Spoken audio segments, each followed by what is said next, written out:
Good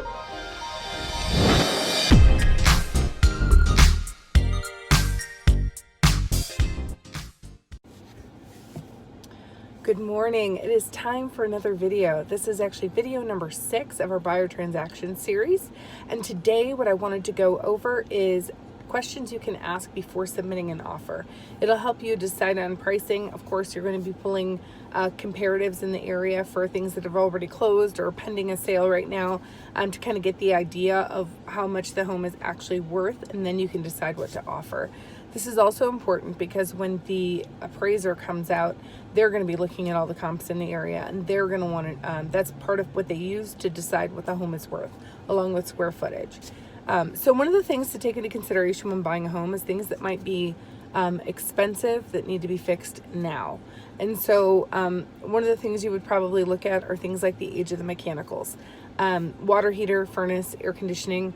If they're incredibly old, one option is to adjust the price prior to submitting, because that isn't something you can negotiate after the fact, after the offer's been accepted. Another option is to ask for a home warranty. Obviously, if you're getting a really good deal on the home and you have money set aside, it isn't a huge issue, but it would still be something I'd want to know. Like if they're getting close to the end of their lifespan, they could go whenever they want to, or they could last a long time, but it would be something that I would want to take into consideration when making a purchase that big. When you buy a home, there's enough things that come up, or things that you want to do, or even just furniture you want to purchase, things like that. And so having big surprises like that, especially right in the beginning, can be interesting. Most home warranties are about 12 months. I have a friend who does them for 13 months, and they can be a huge asset when negotiating an offer. That's generally something you would ask for when submitting. Sometimes you can get away with negotiating it in after the offer's been accepted, like after inspection. However, I would go with more often than not, it really just needs to be part of the initial offer that you submit. Another huge thing to look at would be the roof. And even the siding.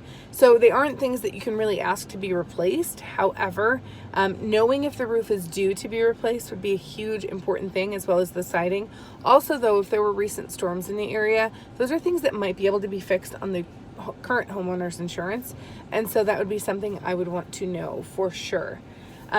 Also, so you have a home real property disclosure is the name of the form, and that's always filled out by the seller up front. And so when that is done, basically you just need to review it carefully. It gives you information as to whether the homeowners lived in the home or not, which matters because they're going to know a lot more about everything below that, based on if they've lived in it recently or not. And then it kind of goes through literally every other thing about the home. And so it'll give you the option of yes, no, or not applicable. So for instance, somebody without well water, it would be marked not applicable about the well and sewage system. And so those are just things to take into consideration. Making sure that you see the real property disclosure prior to submitting an offer is incredibly important, but that'll give you most of the information that you need about the home. I hope you enjoyed today's video. Thank you, and have a great day. Bye.